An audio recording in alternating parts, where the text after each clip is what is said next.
Sri Lanka Muslims, refugees fear backlash from Easter attack. Pasyala, Sri Lanka after fleeing their homes in Pakistan over militant attacks and government persecution. Hundreds of Ahmadi Muslims felt they finally found peace in Sri Lanka as they sought resettlement across the world. Then came the Easter bombings that killed over 350 people, many Christians praying at church, and suddenly they were targeted again. They said Sri Lankans suspicious of their beard, their little-known faith and nationalities shouted at some, throwing stones and hitting them with sticks. Others saw their homes attacked. Now nearly 200 huddle inside their mosque in Negombo, and more than 500 sought shelter in the small town of Pasyala, 30 kilometers, 20 miles, away, just one sign of the fear pervading the Muslim community across this multi-ethnic island off the southern tip of India.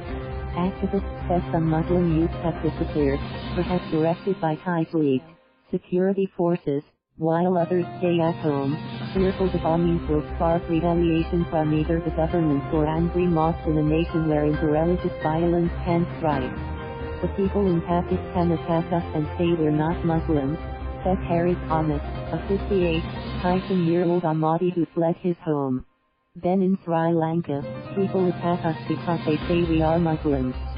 Sunday coordinated suicide bombings targeted 3 churches and 3 hotels, killing at least 359 people and wounding 500 more. Authorities have blamed the local group, National Towheed Jamaat, previously only known for vandalizing Buddhist statues and the extremist online sermons of its leader, alternately named Mohammed Zahran or Zahran Hashmi. But by Tuesday, the Islamic State group had asserted it carried out the assault, bolstering its claim by publishing images of Zahran and others pledging loyalty to IS leader Abu Bakr al-Baghdadi. The Ahmadi Muslims say the harassment only grew more amplified in the days after the attack, fueled by a mistaken sense that since they came from Pakistan, they too must be like the extremists. But the Ahmadi themselves have fled decades of persecution in Pakistan. Ahmadis believe another Islamic prophet, Ahmad, appeared in the 19th century, a view at odds with the fundamental Islamic principle that Muhammad was the final messenger sent by God. Pakistan changed its constitution in 1974 to declare Ahmadis non-Muslims. 10 years later, the government declared it a criminal offense for Ahmadis to pose as Muslims. They are forbidden from calling their places of worship mosques and cannot sound the call to prayer. Like other religious minorities, they can face blasphemy laws that carry the death penalty, sometimes used by neighbors in petty disputes to target them. We are not their enemies. We are facing the same situation these people are facing, said Qazi Moin Ahmed, 21. We are not terrorists, but they consider us terrorists.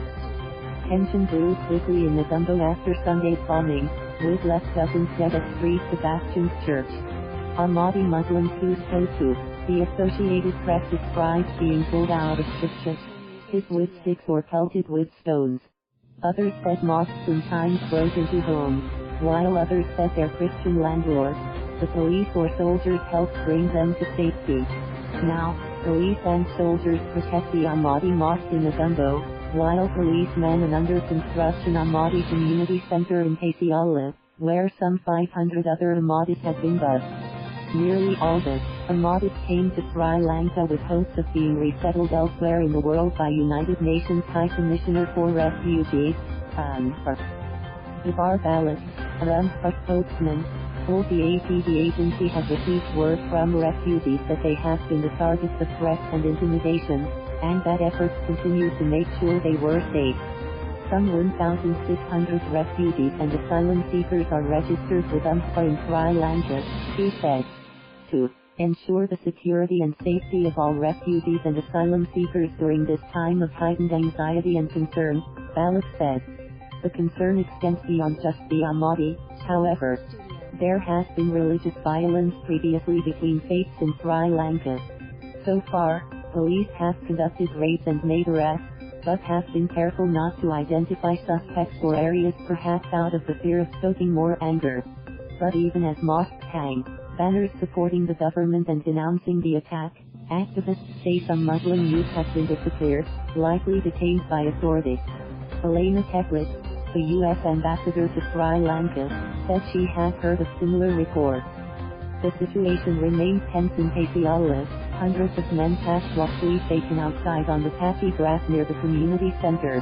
Women and children lied inside. At breakfast Thursday, the community prepared a lentil soup for those displaced. Men sat cross-legged on a long blue tarp, sopping up the soup with hunks of bread shared from a metal cauldron. Tariq Ahmed returned to a journalist with his mobile phone. On the line was his worried sister, Bush resident, who lives in Virginia. "I am very happy because I thought he was safe there, but now I am frightened," she said. "What can I do?" Thank you for watching. Please subscribe.